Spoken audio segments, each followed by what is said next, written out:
Okay, good evening, everyone. I am Sarah Shannon. I'm not in Dogpatch Labs. I'm Sarah, and I'm the founder of Wild and Free Retreats in Portugal. And I'm a yoga teacher. I'm a meditation teacher. I'm a Reiki practitioner, cacao ceremony facilitator, cyclical wisdom teacher. To put that all in more of a bite-size, digestible piece, I am a gatherer of women who are curious and have a desire to live an authentic life, is, I think, how I can describe it. But before, I'm 38, 39 next month. I am 3 months married. I live in the Algarve in Portugal. I grew up in Dublin. And before all of that, okay, here we are. So before all of this, I was a corporate lawyer in Dublin. So I'll come back to that woman in a little bit. But before that, so I'm doing now in Portugal, I'm running Wild and Free Retreats, which are 5-night retreats for women. And what we do is, the women come from all over the world.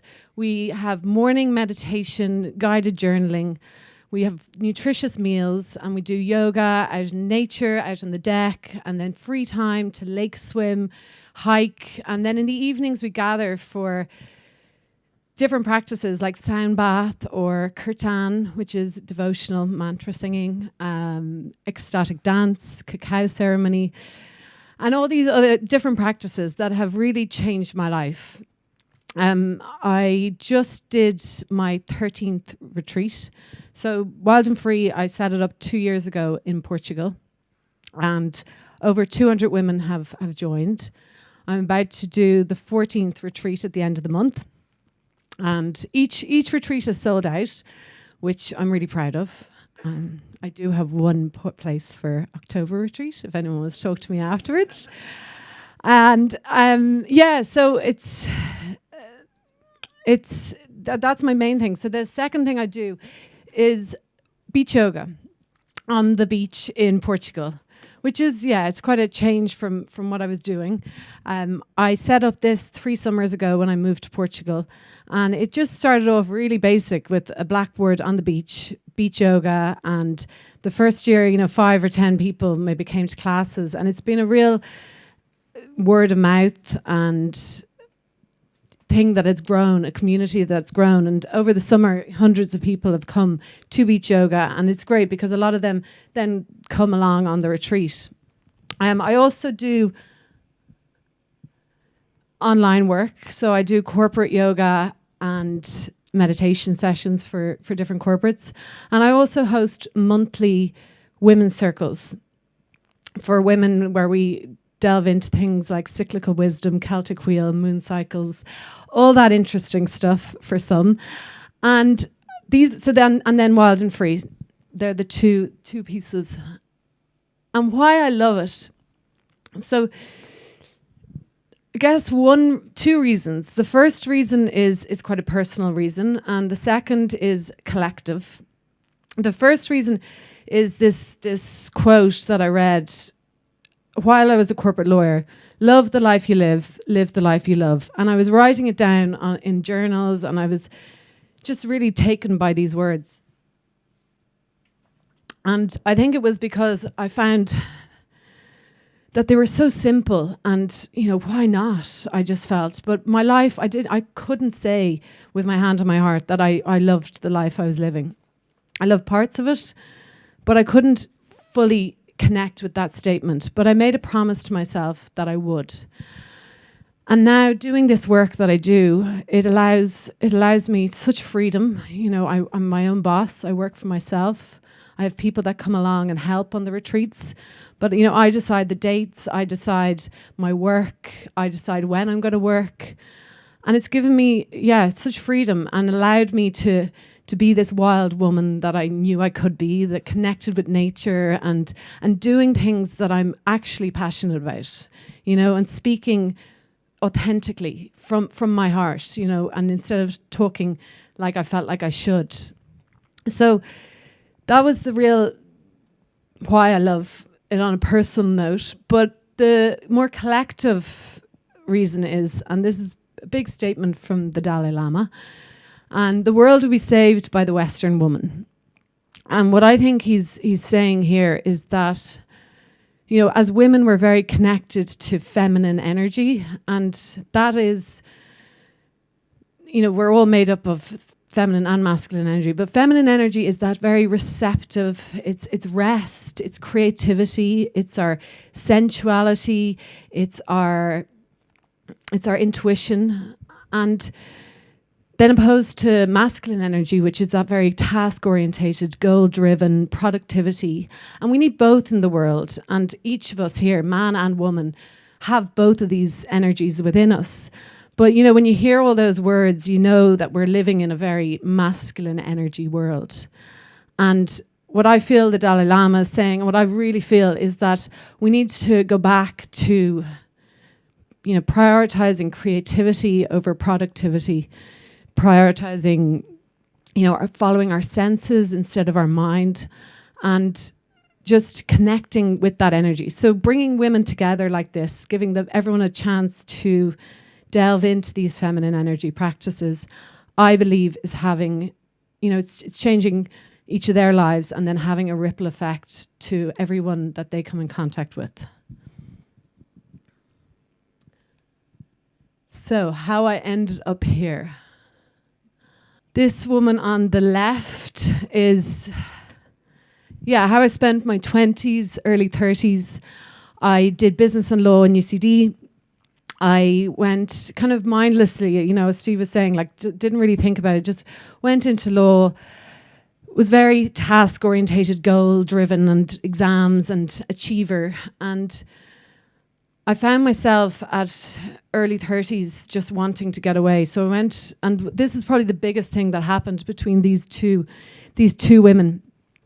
And I took some time to go off traveling. For 3 months, I thought. It ended up being 9 months traveling around Southeast Asia on my own, age 32. And it was there that I did this practice with the journal, just really simple. I had at the back of my journal things that I love, and it was a blank page. And I just really wanted to find out what it was. I knew there was passion in me. I just didn't know what it was.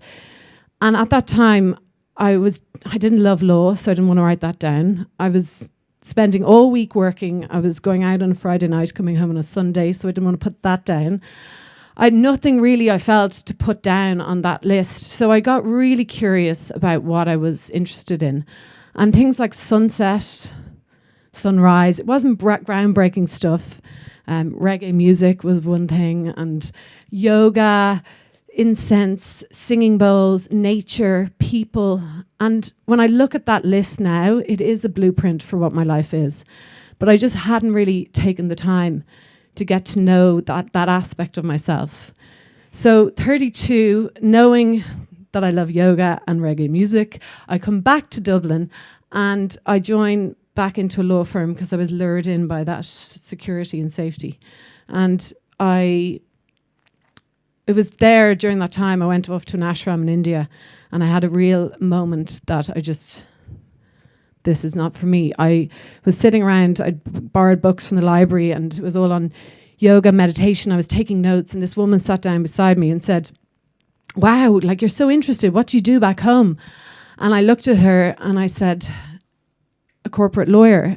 And I just felt like such a clown in a suit because I didn't convince her, I wasn't convincing myself. And that was the moment. 6 months later, I handed in my notice with no idea what I was going to do. I left and I walked the Camino de Santiago for a month trying to work out what to do. I did my yoga teacher training, and then I got back to Dublin, and just this chance moment of bumping into a friend who owned a cafe shop, and he suggested, "Why don't you do yoga here?" And that was 5 years ago, and I've been teaching yoga ever since.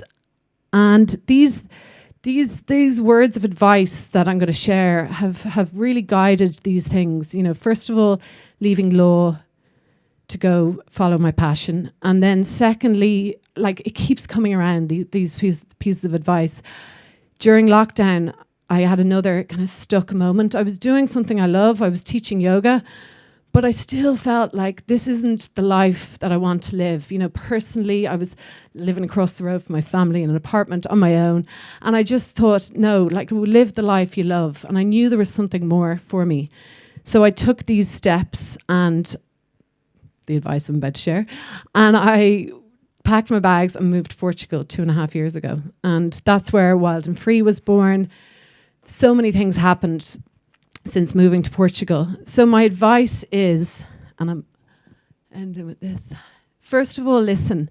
So listen is something that I don't think we're really taught at all. I certainly didn't know how. And it's just about finding a way to listen to your heart. Whether it's yoga, meditation, journaling, finding a way to listen to what you really want. And visualization, I think things like Pinterest and vision boards are really good for this. If you could be anything, what would you be? And that's a really difficult question. So it's kind of spending time with that and getting really, really creative with it. And then to take action and trust, which this next quote really kind of sums this up. I remember reading this when I was trying to work out whether to move to Portugal. And I nearly didn't go because I just bought a dishwasher in my new apartment. And I wrote about that in my journal, but I just got a new Wi-Fi contract. So I thought, maybe wait a year. You've just bought this new dishwasher. This is really in my journal. It's really scary. So that the moment one definitely convinces oneself, then providence moves too. And this is the trust and faith part. What is providence? And whatever you want to think of it is, like the law of attraction, the law of the universe, something higher, whatever you is carrying you, that is what swoops in. And all sorts of things occur to help. And I've definitely experienced that in all these big leaps of faith I've taken, that something it all comes together. And that's, what you search, I'll jumble up these quotes if I don't have them written down, but what you seek is seeking you is the quote. And that's, boldness has genius and power and magic in us. So to be courageous and trust the process is my big advice. So thank you.